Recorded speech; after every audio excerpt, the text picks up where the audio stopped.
आज की इस रविवारी आराधना में आप सभी भाई बहनों का स्वागत है। आज ट्रिनिटाटिस के उपरांत 15वां रविवार है।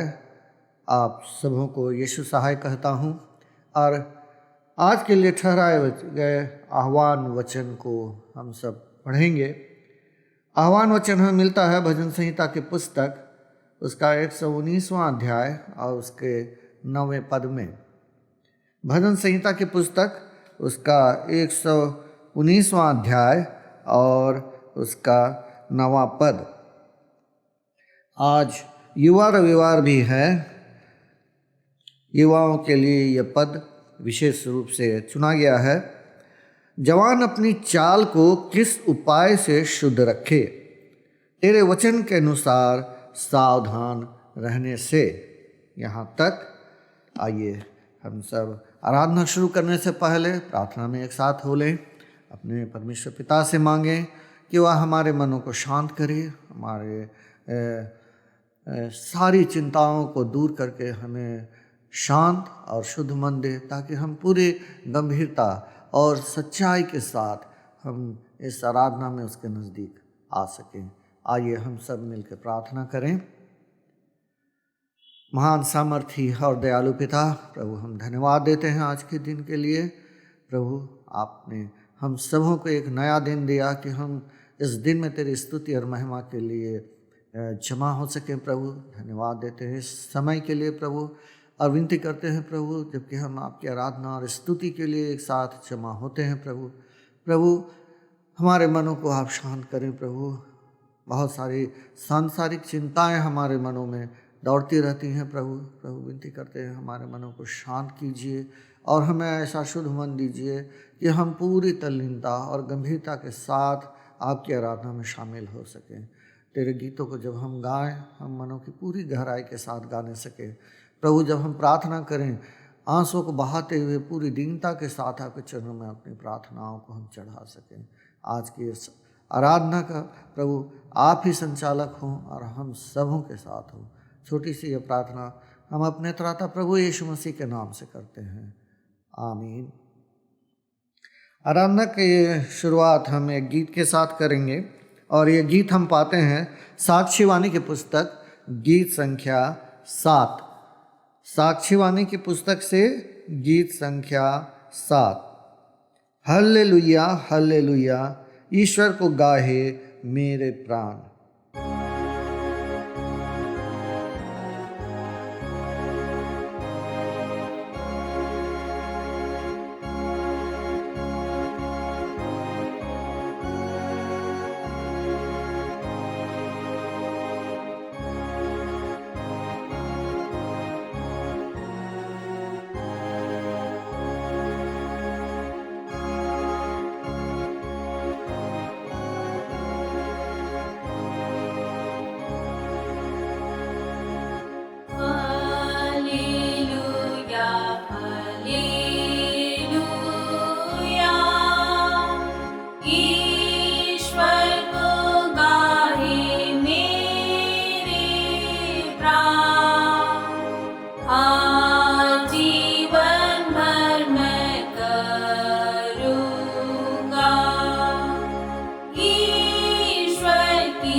जो स्वर्ग और धरती का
परमेश्वर पिता और पुत्र और पवित्र आत्मा के नाम से आमीन।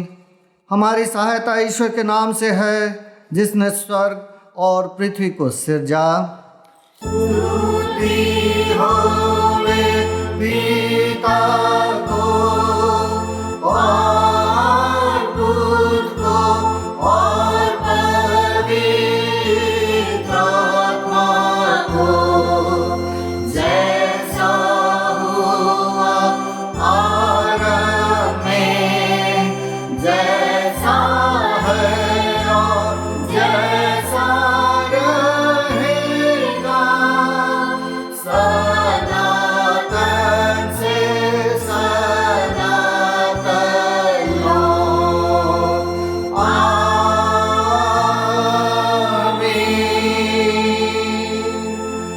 हम ईश्वर के सामने अपने पापों को दीनताई से मान लें।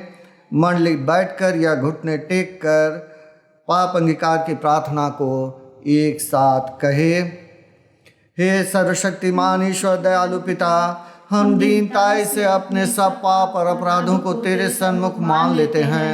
तू अपने प्रिय पुत्र हमारे प्रभु यीशु ख्रीस्त के कारण हम पर दया दृष्टि कर और हमारे सब पापों को क्षमा कर। आमीन। प्रभु हम पर दया कर, ख्रीस्त हम पर दया कर, प्रभु हम पर दया कर। आइए हम सब शांति का वचन सुनेंगे। क्योंकि सबों ने पाप किया है और परमेश्वर की प्रशंसा योग्य नहीं होते हैं, पर उसके अनुग्रह से उस उद्धार के द्वारा जो ख्रीस्त से है सेंत में धर्मी ठहराए जाते हैं। रोमी 3 अध्याय 23 से 24 पद तक। आमीन।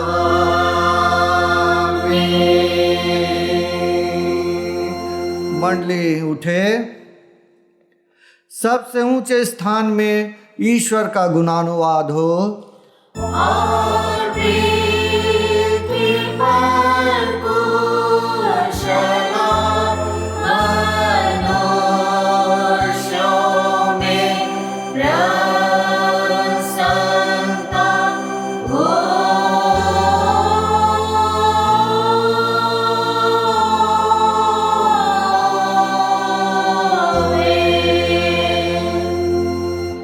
प्रभु तुम्हारे संग हो।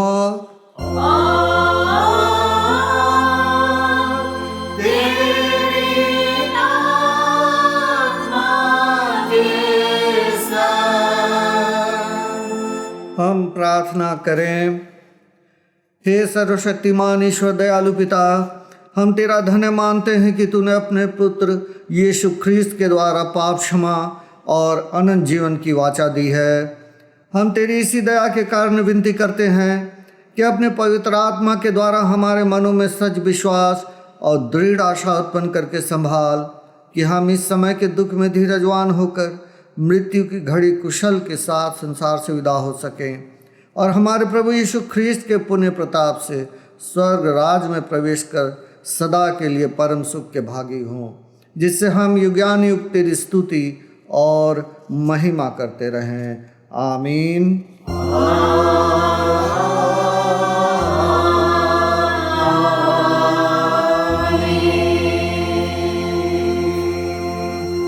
मंडली उठे। अभी हम आज के लिए ठहराए गए पहले पाठ को सुनेंगे। आज का पहला पाठ वचन हम सुनेंगे इफिसियों 5 उसका 10 से 21 पद तक। और यह परखो कि प्रभु को क्या भाता है, अंधकार के निष्फल कामों में सहभागी ना हो, वर उन पर उल्हाना दो, क्योंकि उनके गुप्त कामों की चर्चा भी लज्जा की बात है। पर जितने कामों पर उल्हाना दिया जाता है वे सब ज्योति से प्रकट होते हैं, क्योंकि जो सब कुछ को प्रकट करता है वह ज्योति है। इस कारण वह कहता है, हे सोने वाले, जाग और मुर्दों में से जी उठ, तो मसीह की ज्योति तुझ पर चमकेगी। इसलिए ध्यान से देखो कि कैसी चाल चलते हो। निर्बुद्धियों के समान नहीं, पर बुद्धिमानों के समान चलो। अवसर को बहुमूल्य समझो, क्योंकि दिन बुरे हैं। इस कारण निर्बुद्धि ना हो, पर ध्यान से समझो कि प्रभु की इच्छा क्या है। दाखरस से मतवाले ना बनो, क्योंकि इससे लुचपन होता है, पर आत्मा से परिपूर्ण होते जाओ और आपस में भजन और स्तुति गान और आत्मिक गीत गाया करो और अपने अपने मन में प्रभु के सामने गाते और कीर्तन करते रहो। और सदा सब बातों के लिए हमारे प्रभु यीशु मसीह के नाम से परमेश्वर पिता का धन्यवाद करते रहो। मसीह के भय से एक दूसरे के अधीन रहो। आमीन। तेरा धन्यवाद हो हे क्रिस्ट यीशु। हालेलुया।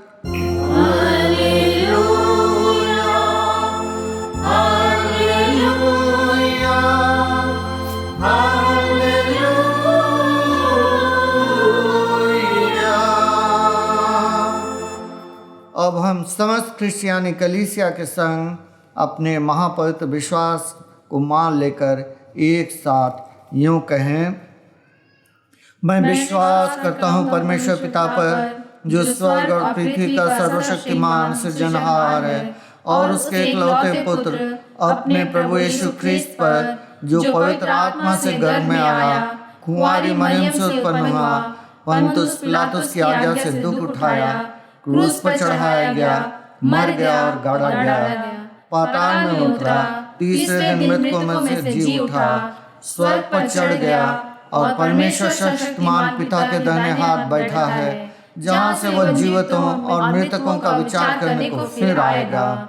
मैं विश्वास करता हूँ पवित्र आत्मा पर, एक ही पवित्र क्रिश्चियानी कलीसिया, पवित्रों की संगत पर, पापों की क्षमा, देह के जी उठने और अनंत जीवन पर। आमीन।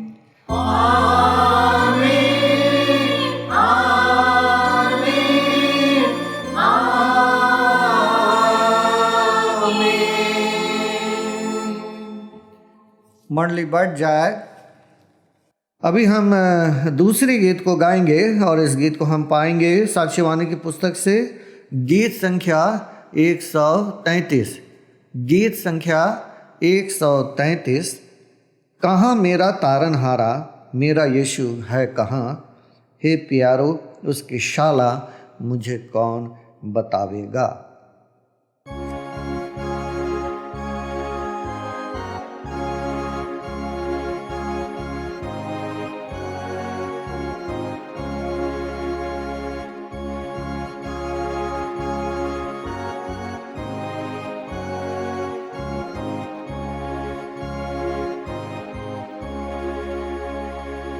कहाँ मेरा तारनहारा, मेरा यीशु है कहाँ, हे प्यारो उसकी शाला मुझे कौन बतावेगा।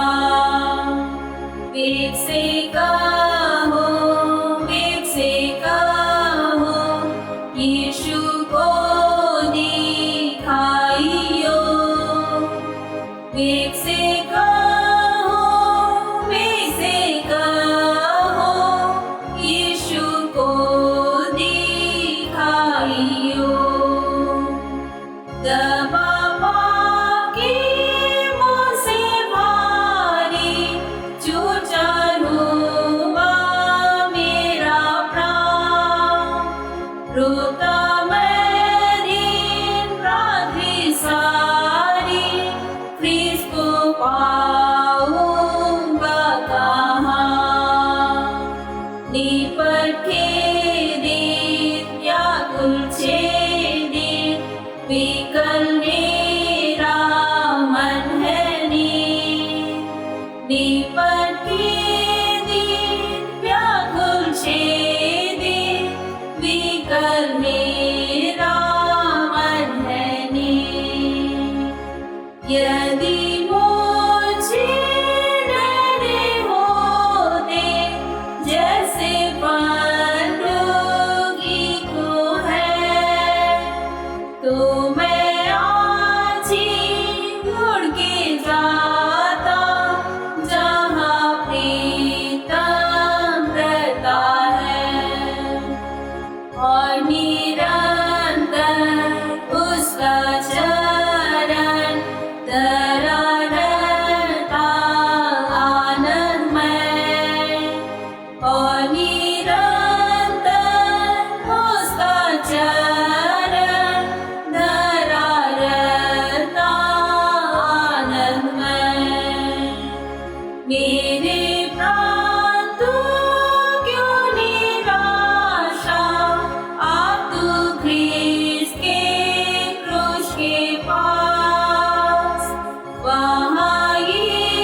अपना रथ वहाँ बहाया, जिससे हुई प्राण की आस।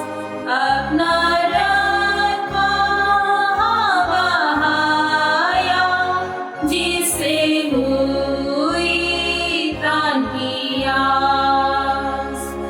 मृत्युनाश पाप का हर्ता, मेरा त्राणी है यहाँ। क्रूस के काट पर टांगा रहता, क्रूस है मेरा शरण स्थान। किसके हाथ में मृत्यु काल में सौंपता हूँ मैं अपना प्राण। किसके हाथ में मृत्यु काल में सौंपता हूँ मैं अपना प्राण। तुम्हें हमारे पिता परमेश्वर और उद्धारकर्ता यीशु ख्रिस्ट की ओर से अनुग्रह और शांति बहुतायत से मिलती रहे। आमीन। हम प्रार्थना करें। दीन दयालु पिता परमेश्वर, हम सारे मन से तुझे स्तुति और धन्यवाद देते हैं सुंदर समय के लिए जो तूने हमें दिया है कि हम यहाँ तेरे इस भवन में आज के पवित्र दिन में उपस्थित होने पाते हैं। खासकर आज के लिए विशेष प्रार्थना करते हैं पिता, जो यह पवित्र वचन हम सबों के लिए तू देना चाहता है, इसे दे ताकि हम तेरे पवित्र वचनों को सुन सके, जान सके, उसे पढ़ सके, उसके अनुसार अपने जीवन को आगे व्यतीत करने सके। बीते हम दिनों के पाप गुनाह अपराधों को भी तेरे सामने रखते हैं। उन सब पाप गुनाहों अपराधों को क्षमा कर और इस समय जब तेरे निकट है हमें शुद्ध और पवित्र कर कि हम तेरे वचनों को सुन सके।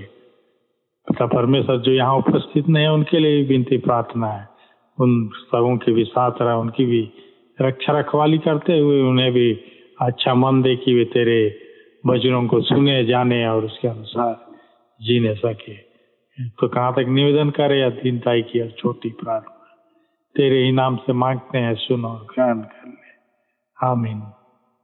आज के लिए उपदेश के लिए ठहराया हुआ वचन है दानियल नामक पुस्तक, इसका पहला अध्याय, इसका 8 पद से लेकर 21 पद तक।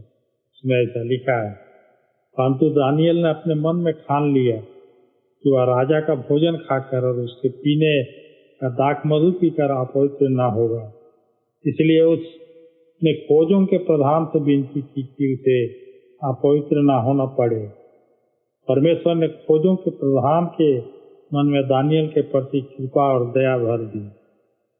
खोजों के प्रधान ने दानियल से कहा, मैं अपने स्वामी राजा से डरता हूँ, क्योंकि तुम्हारा खाना पीना उसी ने ठहराया।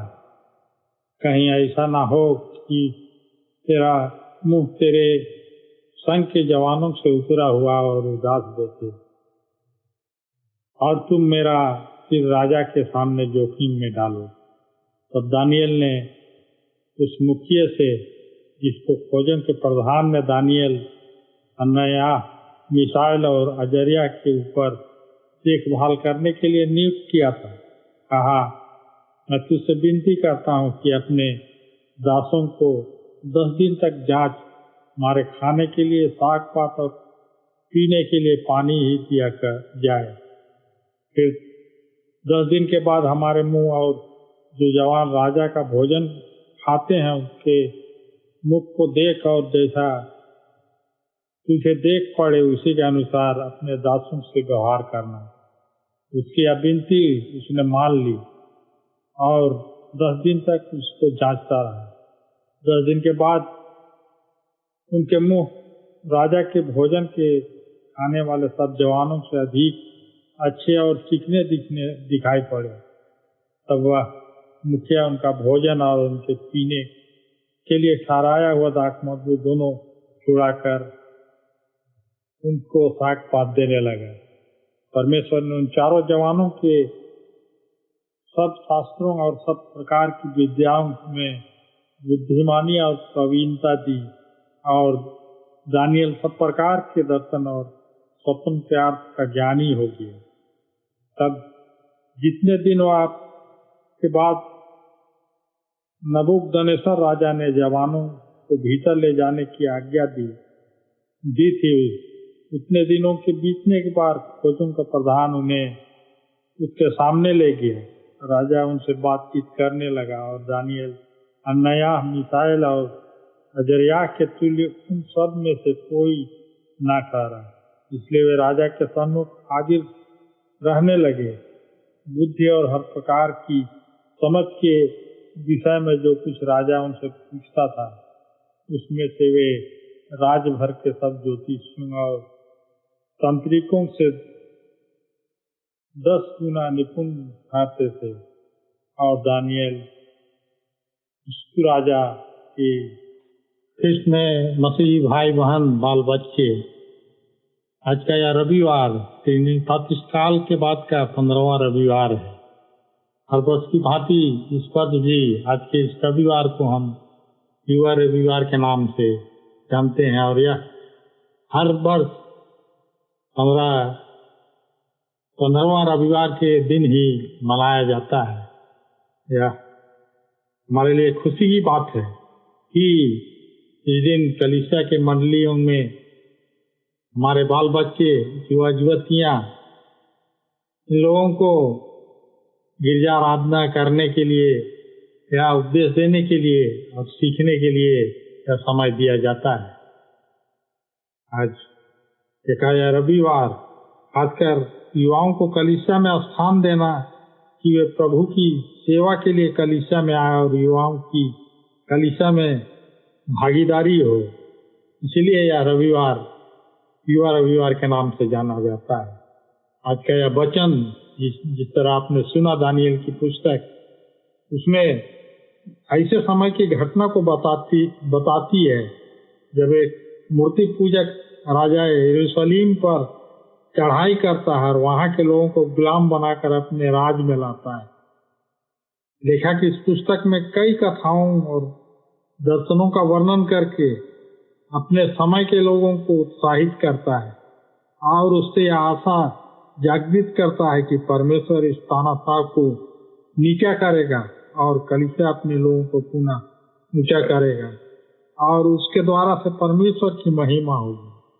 खासकर दानियल एक ऐसे युवा की कहानी है जो अपने दोस्तों के साथ दूसरे राज्य के गुलामी में लिया जाता है, दूसरे देवी देवताओं के मानने वाले राजा के अधीन रहते हुए भी अपने यहोवा परमेश्वर के प्रति विश्वास बना रहता है।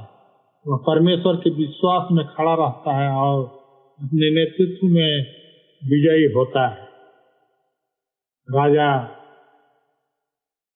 नबूकदनेस्सर चाहता था कि बंदी लाए गए युवाओं में से सुंदर, बुद्धिमान, निर्दोष, विद्वान, हर ज्ञान में निपुण लोगों को राजा के लिए अलग किए जाएं।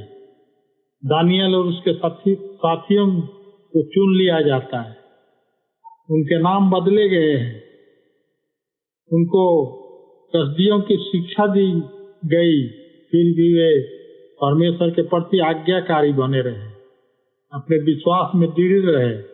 उन्होंने ठान लिया कि राजा के भोजन में वे अपवित्र नहीं होंगे, वे लालच में नहीं पड़े, दूसरे धर्म, समाज, संस्कृति, राजनीतिक परिस्थितियों में रहते हुए भी परमेश्वर के विश्वास से दूर नहीं हुए। दानियल और उसके साथियों ने वह परमेश्वर को आदर दिया, पवित्रता और आज्ञाकारिता ने उनकी सुंदरता बढ़ा दिया और बुद्धिमान हुए। उनके तुल्य राजा के राज दरबार में और कोई नहीं था। हर प्रकार की समझ और बुद्धि से वे परिपूर्ण थे।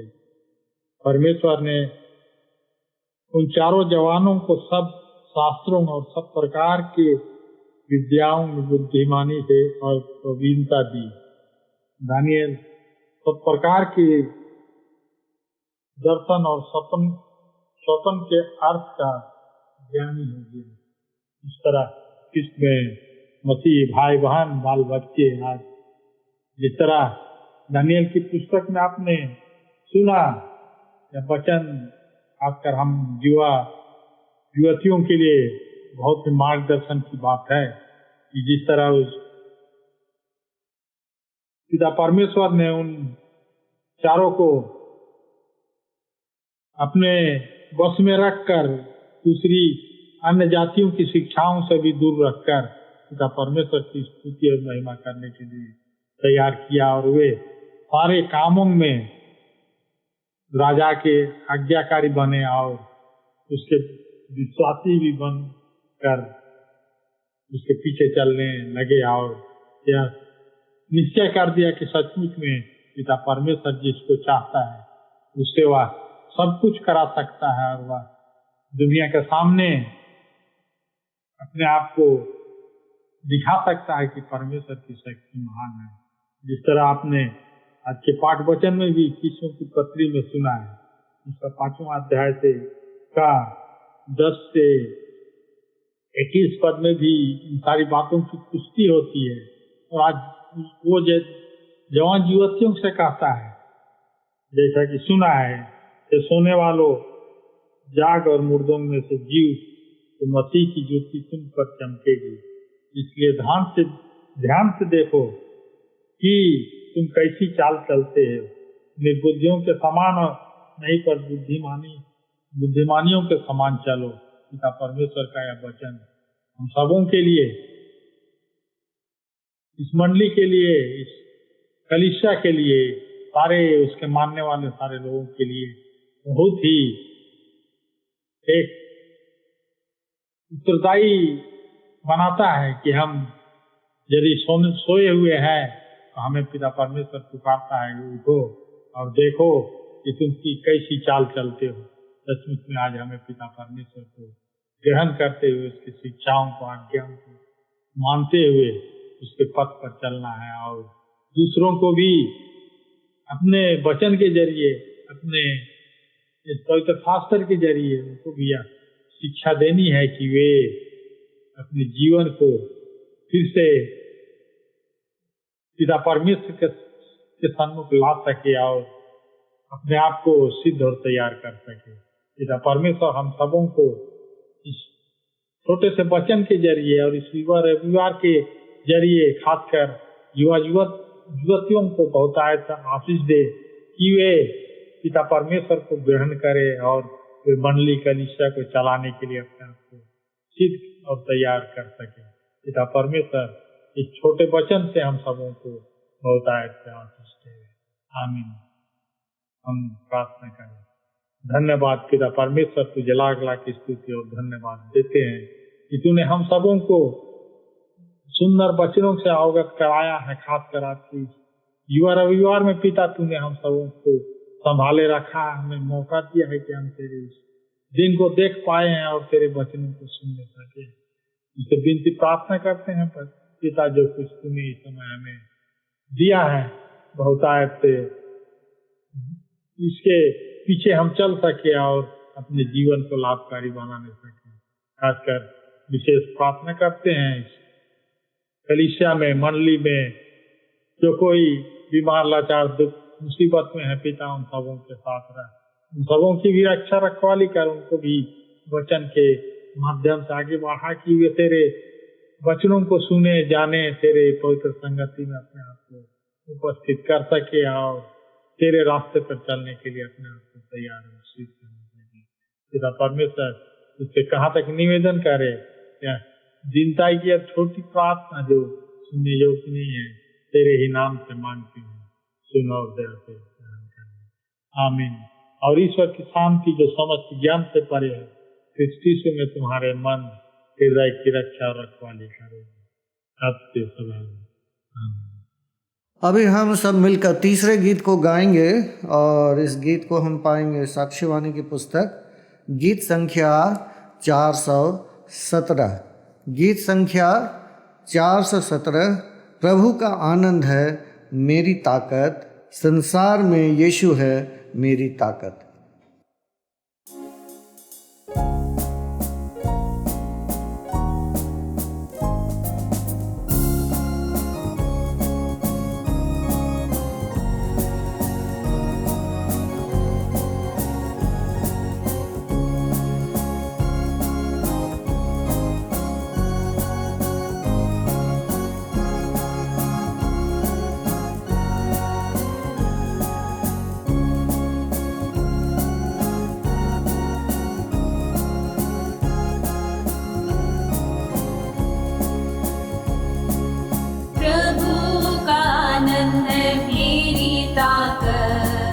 संसार में यीशु है मेरी ताकत, वो मेरा आनंद हर एक दिन में, वो मेरा सहारा है,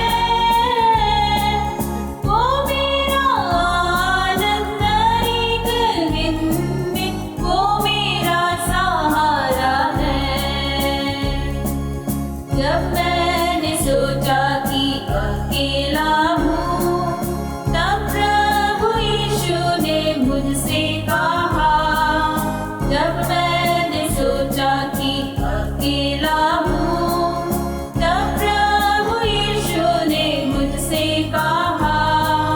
संसार के अंत तक साथ रहने वाला, मैं तेरे साथ हूँ। संसार के अंत तक साथ रहने वाला, मैं तेरे साथ हूँ। प्रभु का आनंद है मेरी ताकत, संसार में यीशु है मेरी ताकत, वो मेरा आनंद हर एक दिन में, वो मेरा सहारा है, वो मेरा आनंद हर एक दिन में, वो मेरा सहारा है। जब मैंने सोचा कि निर्बल हूँ, तब प्रभु यीशु ने मुझसे कहा। जब मैंने सोचा कि निर्बल हूँ, तब प्रभु यीशु ने मुझसे कहा। शक्ति देने वाला, सामर्थ देने वाला, मैं तेरे साथ हूँ। शक्ति देने वाला, सामर्थ देने वाला, मैं तेरे साथ हूँ। प्रभु का आनंद है मेरी ताकत, संसार में यीशु है मेरी ताकत, वो मेरा आनंद हर एक दिन में, वो मेरा सहारा है, वो मेरा आनंद हर एक दिन में, वो मेरा सहारा है। जब मैंने सोचा कि असंभव है, तब प्रभु यीशु ने मुझसे कहा। जब मैंने सोचा कि असंभव है, तब प्रभु यीशु ने मुझसे कहा। असंभव को संभव करने वाला यीशु, मैं तेरे साथ हूँ। असंभव को संभव करने वाला यीशु, मैं तेरे साथ हूँ। प्रभु का आनंद है मेरी ताकत, संसार में यीशु है मेरी ताकत, वो मेरा आनंद हर एक दिन में, वो मेरा सहारा है, वो मेरा आनंद हर एक दिन में, वो मेरा सहारा है।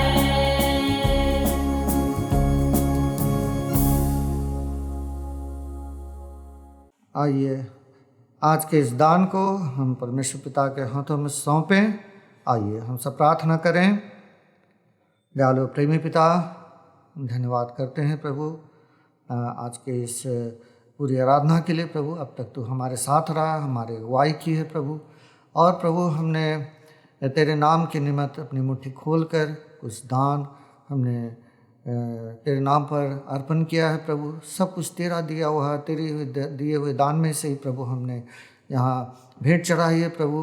विनती करते हैं पिता, इसे आशीषित कर ताकि इसके द्वारा मंडली अब बहुत सारे लोगों के काम होने पाए प्रभु। जिन हाथों ने मुट्ठी खोलकर भेंट चढ़ाई है उन सारे हाथों को आशीषित कर पिता। हर एक भंडार को भरा पूरा कर दे पिता, जिसके चलते प्रभु तेरे नाम के निमित्त बहुतायत से मुट्ठियाँ खुलने पाएँ। छोटी सी यह प्रार्थना प्रभु यीशु मसीह के नाम से मांगते हैं। दया से सुन और ग्रहण कर। आमीन। धन है परमेश्वर, धन है परमेश्वर तुम्हारी मंगलता बरताई, स्वर्ग से वर्षा कृपा बरसाई, भूलियो मत प्रभु की स्थापना की कर, कीर्ति मृत्यु पर दिखाई।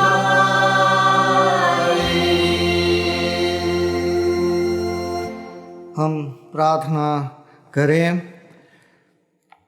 हे प्रभु परमेश्वर स्वर्गवासी पिता, हम तेरी विनती करते हैं अपने क्रिश्चियानी कलीसिया और उसके सारे सेवकों की अगुवाई कर कि वे तेरे वचन के निर्मल उद्देश्य में ठहरें, जिससे सच विश्वास और प्रेम हम में बढ़े और दृढ़ाया जाए। हे प्रभु भारत रिपब्लिक के हमारे प्रेसिडेंट, इस प्रांत के गवर्नर, राजकीय सभाओं और मंत्रिमंडलों, सब न्यायियों और हाकिमों और सब राज्य कर्मचारियों को आशीष दे और उनकी अगुवाई कर कि वे न्याय और धर्म से देश की सेवा करें और हम कुशल चैन से सारी भक्ति और गंभीरता से काल बिताएं। हमारी कलीसियाई सभाओं, सेंट्रल काउंसिल, डायसेशन काउंसिल और कलीसिया के अन्य मंडली सभाओं को आशीष दे कि वे इस मंडी को तेरी पवित्र इच्छा के अनुसार चलाएं। जगत की लुथेरन कलीसिया और देश विदेश के हमारे सभी ख्रिस्त विश्वासी मित्रों को आशीष दे कि हम क्रिस्तीय प्रेम और सहयोग में आगे बढ़ें और जगत में तेरी साक्षी के लिए अधिक सामर्थ्य पाएं। हमारी कलीसिया के सब काम पर आशीष दे, लड़के लड़कियों की शिक्षा पर आशीष दे कि वे तेरे भय, प्रेम और भरोसा में बढ़ते जाएं। कलीसिया के विद्यालयों, शिक्षण प्रशिक्षण महाविद्यालयों और अन्य संस्थाओं को संभाल और उनकी बढ़ती दे और उनके द्वारा कलीसिया के लिए आत्मिक और लौकिक आशीष दे। खेती बाड़ी और हर एक काम उद्यम को सफल कर, जिससे हर कोई सुवेग से तेरे आगे चले और अपनी जीविका पाए। अपनी कृपा से उन सबों पर दृष्टि कर जो कंगालपन, रोग और नाना प्रकार की सकेती और दुख में हैं, उनको शांति दे। हमारी कलीसिया के सब भाई बहनों की रक्षा कर जो दूसरे देशों में चले गए हैं, कि वे सब जोखिम और परीक्षाओं में विश्वासी ठहरें। हम उनके लिए भी तेरी विनती करते हैं जो मंडली से निकाले गए व उलट हुए हैं। उन पर दया कर कि वे सच्चे पश्चाताप से तेरी ओर फिरें। सब मनुष्यों का त्राणी ठहर और उन पर जो अंधियारे में बैठे हैं मुक्ति का उजाला प्रकाश कर। हमको अपश्चातापी मृत्यु से बचा और अंत में अपने प्रिय पुत्र हमारे प्रभु यीशु ख्रीस्त के द्वारा स्वर्ग राज में ग्रहण कर। आमीन। हम प्रभु की प्रार्थना को एक साथ कहें। हे हमारे पिता, तू जो स्वर्ग में है, तेरा नाम पवित्र माना जाए, तेरा राज जाए, तेरी इच्छा जैसे स्वर्ग में वैसे ही पृथ्वी पर भी हो। हमारे प्रतिदिन की रोटी आज हमको दे और हमारे अपराधों को क्षमा कर, जैसे हम भी अपने अपराधियों को क्षमा करते हैं। और हमको परीक्षा में मत डाल, परंतु बुराई से छुड़ा, क्योंकि राज और पराक्रम और महात्म सदा तेरे ही हैं। आमीन।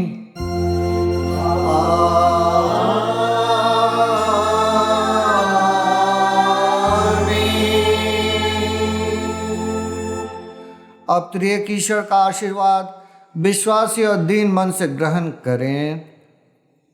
परमेश्वर हमें आशीष दे और हमारी रक्षा करे।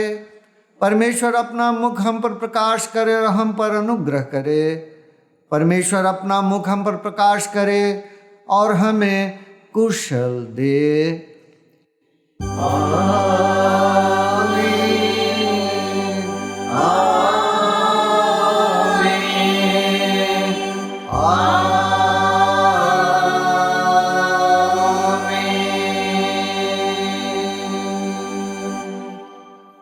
सबों को यीशु सहाय।